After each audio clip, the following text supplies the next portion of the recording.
J'espère que ta voiture est contente.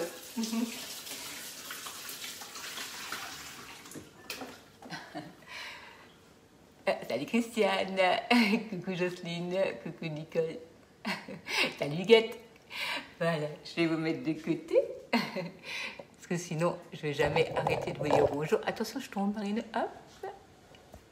Salut Estelle, je touche pas, je mets juste de côté. Bonjour Martine. Voilà, j'ai mis de côté.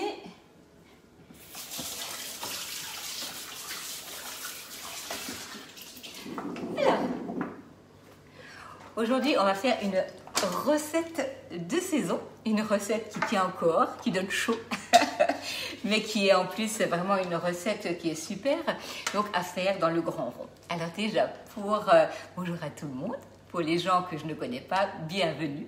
Donc c'est vrai que chaque dimanche, on se retrouve pour faire un live. Et donc aujourd'hui, j'ai décidé de vous présenter le tatin de Montbéliard Morbier avec du poireau. Donc ça, c'est vraiment une recette que vous allez pouvoir faire toute l'année, qui peut vous servir en repas du soir, à n'importe quel moment, ou alors quand on fait de la choucroute, parfois on a des Montbéliards. Quand on a du Morbier à la maison, on ne sait pas trop ce qu'on va manger le soir, ou n'importe, ça n'a pas aucune importance parce qu'avec le grand rond, donc vous allez réaliser vraiment un plat par personne. Et si maintenant par exemple vous reste un Montbéliard parce que vous avez fait de la choucroute, il vous reste un tout petit peu de Morbier et vous pouvez même changer le poireau par de la choucroute, ça pose aucun souci. Eh ben, on peut très bien réaliser deux et puis en mettre dans les autres. Par exemple, 4 tartes aux pommes, parce qu'en fait, en ce moment, vous avez de la pomme. Ça n'a aucune importance. Qu'est-ce qu'il faut faire pour utiliser le Flexipan? On prend le moule. On le rince à l'eau. Pourquoi le rincer? C'est pour qu'il soit propre, pas pour qu'il soit mouillé. Il n'a ni besoin d'être sec, ni besoin d'être mouillé. Je viens de sortir de mon sac. Mon sac part de maison en maison. Qu'est-ce que je fais? Je le rince. Vous, à la maison, c'est pareil. Vous l'avez dans votre placard. Vous ne l'avez peut-être pas utilisé depuis au moins 15 jours, 3 semaines. Le Flexipan est recouvert de silicone. Le silicone est statique. Donc, qu'est-ce qu'on fait? Tout simplement, on le passe à l'eau chaude, on le secoue et il est prêt à être utilisé. Voilà pour la préparation. Puis, vous allez faire cuire vos Montbéliards dans l'eau chaude. Là, on est dans la bonne région. On a des bons Montbéliards. On va prendre un bon Morbier. On n'est pas loin du Jura. On a un très bon fromage, donc le Morbier. Et vous allez prendre un légume de saison, le poireau, que vous allez faire revenir. Mais souvent, ce sont des choses que vous avez peut-être déjà de prêtes. Donc, vous allez tout simplement rassembler tout ça et faire vos tatins. Il vous faut également une pâte feuilletée. Ne vous embêtez pas plus que ça. Vous pouvez très bien acheter votre pâte. Ça ne pose aucun problème. Nous avons un très bon petit couteau donc, dans le catalogue. Celui-ci est idéal pour couper dans les génoises, dans les cakes. Alors, c'est vrai que si vous aviez vu le live sur le number cake, que je l'avais utilisé pour découper ma génoise, il est petit, hyper tranchant, très pratique. Vous allez prendre donc vos Montbéliards. On va commencer par les couper en rondelles. Donc on m'arrête à côté. Hein. Donc surtout n'hésitez pas si vous avez des questions, soit par rapport aux dernières recettes. Les grands ronds sont toujours indisponibles. Alors ils sont indisponibles sur la boutique. Je peux les commander en démo. Donc nous on a, alors je ne veux pas dire qu'on a des laissés-passer, c'est pas ça du tout. Nous avons la possibilité de commander des choses qui ne sont pas disponibles sur la boutique, tout simplement pour préserver un peu le travail de la conseillère en démo. Donc il y a certaines choses que vous ne pouvez pas avoir sur la boutique, mais que nous, conseillères, nous pouvons avoir. Donc surtout, n'hésitez pas à me faire un message si quelque chose est indisponible sur la boutique, mais que vous souhaitez avoir. Je peux soit vous donner l'explication, soit vous donner à peu près un délai d'attente. Par contre, sur la boutique, c'est impossible que je vous dise à partir de quel moment ce sera à nouveau disponible. Je sais juste donc comment nous, on peut travailler en présentation. Donc, surtout, n'hésitez pas. Donc, voilà. Par quoi on peut remplacer les Montbéliards?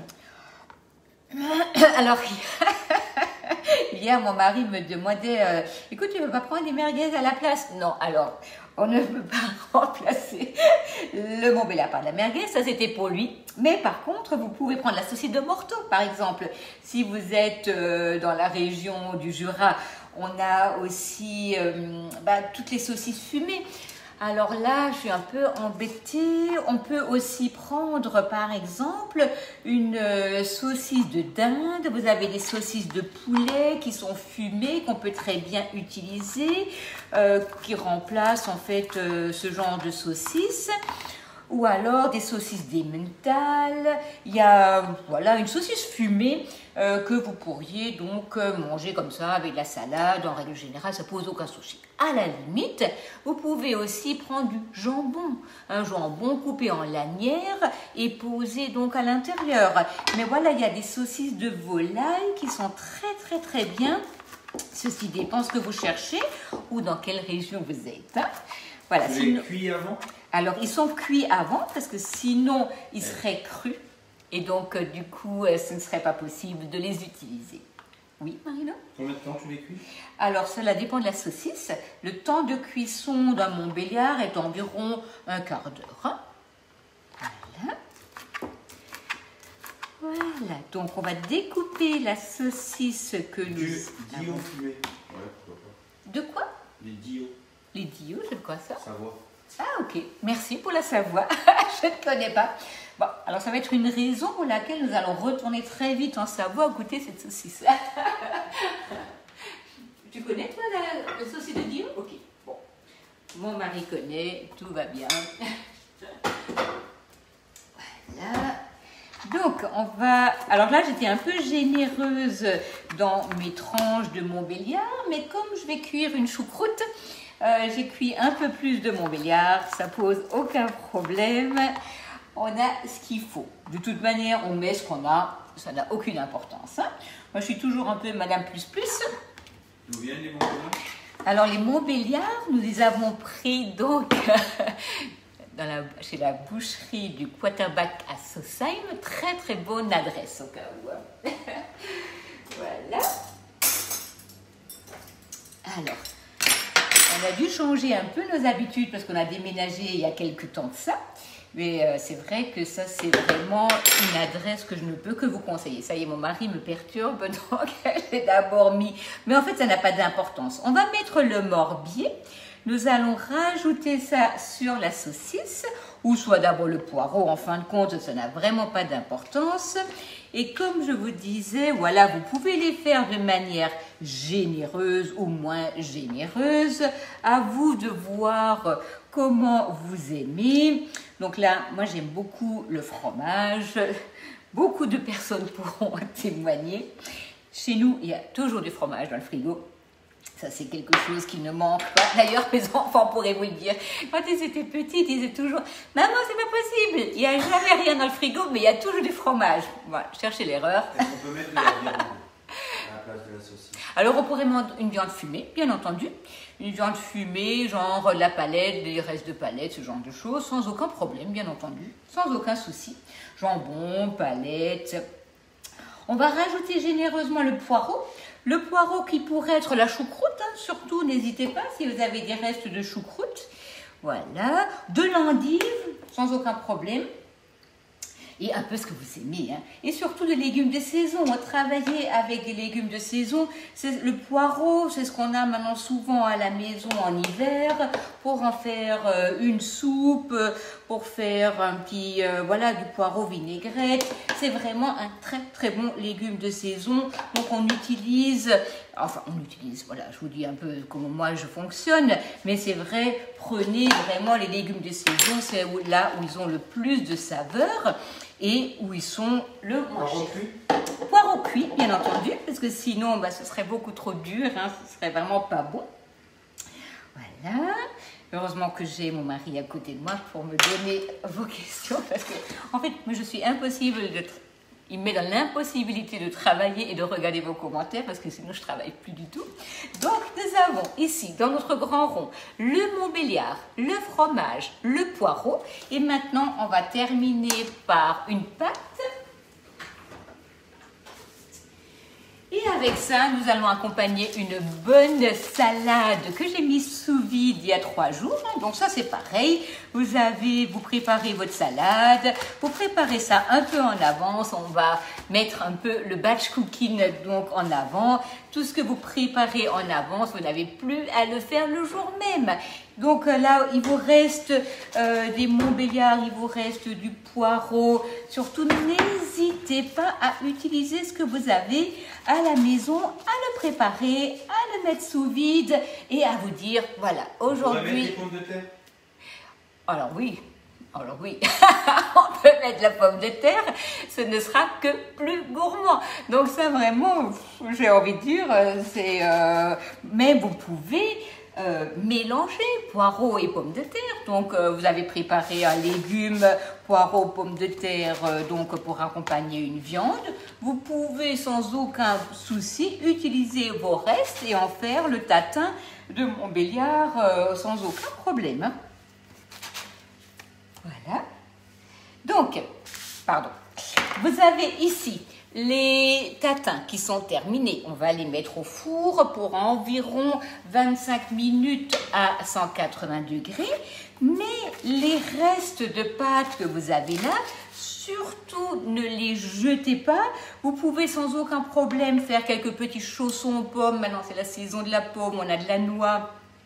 Ou alors, tout simplement, découper donc vos petits morceaux de pâte, couvrir avec un peu de sésame et en faire des petites barres torsadées pour l'apéritif. On va juste badigeonner avec de l'œuf, rajouter des graines de sésame ou de pavot et ça, tiens, ça va nous faire notre apéro tout à l'heure. On a ouvert un bon vin. Mon mari a fait un petit tour à la foire au vin. Ça tombe bien. Du coup, on a notre apéro. Voilà. Qu'est-ce que je dois vous dire? Voilà. Vous avez ici la salade de prête. Les poireaux. Non, alors, pour les poireaux, je vais vous mettre ça dans la recette. Vous avez de l'échalote, vous avez un peu de matière grasse, vous les faites revenir et vous faites vraiment une fondue de poireaux. Pourquoi pas ébouillanter, mais c'est dommage parce que ce sera un peu bizarre au niveau du goût si vous passez ça juste à l'eau. C'est bien meilleur si vous le faites revenir et saisir à la poêle. Hein? Ouais, il y avait une autre question? Ok. Donc, nous allons commencer bientôt le mois de novembre et le mois de décembre. Je vous réserve une petite surprise. J'ai téléphoné à Catherine l'autre jour. C'est donc la personne pour qui j'avais fait un peu de pub pour son livre. Nous allons faire un live ensemble. Elle va vous faire une petite recette de ses gâteaux. Ce sera l'occasion pour elle de vous parler de son livre et surtout à moi aussi d'utiliser donc les toiles de cuisson en même temps et de montrer comment on va réaliser au moins une recette de petits gâteaux pour Noël. Nous allons bien entendu là partir sur les mois les plus importants de l'année au niveau de la cuisine. Donc bien entendu, je vais continuer à faire des bûches et aussi vous faire le foie gras dans le high cooking. Ceci, je pense, à peu près 3 semaines avant les fêtes pour que vous soyez prêts pour les fêtes de Noël. Si vous avez des besoins, vous avez des suggestions, vous avez envie de voir une recette, surtout n'hésitez pas à me le dire. Je pourrais bien entendu la programmer dans mon planning. À l'instant T, surtout le planning va aller vers les fêtes. Là, on est encore au mois d'octobre. C'est pour ça qu'aujourd'hui, je pensais que c'était bien une bonne idée de faire une recette simple que vous pouvez utiliser toute l'année et surtout maintenant avec les journées un peu fraîches qui s'annoncent. Mais à partir de dimanche prochain, on va faire sucré et salé pour les fêtes et bien entendu dans les moules qui s'y rapportent. Voilà. Marino, est-ce que tu as une question? Il se réjouit. Il se réjouit de l'écouter. Alors, à peu près 25 minutes pour la cuisson. Minimum 180 à 200 degrés selon le four que vous avez. Vraiment, n'hésitez pas, si vous avez des questions ou quoi que ce soit, par Messenger ou sur les commentaires, sans aucun problème. Donc, ma salade est prête. Hein, donc, il suffit de l'ouvrir. Le B-Save, c'est mon compagnon de tous les jours. Enfin, le deuxième compagnon. Hein. Vous avez la salade qui est toute fraîche, hein, qui est préparée depuis 3 jours au frigo. On en a déjà sorti. Du coup, je la remets dans un bocal plus petit et c'est vraiment parfait. Et le reste de fromage, je vais également également le mettre sous vide, comme ça il va préserver et il va surtout pas embaumer mon frigo. Voilà. En tout cas, un grand merci pour votre présence, c'est vraiment toujours un moment de grand plaisir. Surtout, n'hésitez pas, vous avez quoi que ce soit, je suis à votre disposition. C'est bon pour toi? Ok. Ben, un bon dimanche à tout le monde. Ah, dimanche prochain, ce sera plus tôt, puisque nous partons dans les Vosges après, donc ce sera un peu plus tôt, je pense, vers 10h pour dimanche prochain. Une très belle semaine, un bon dimanche et à très bientôt.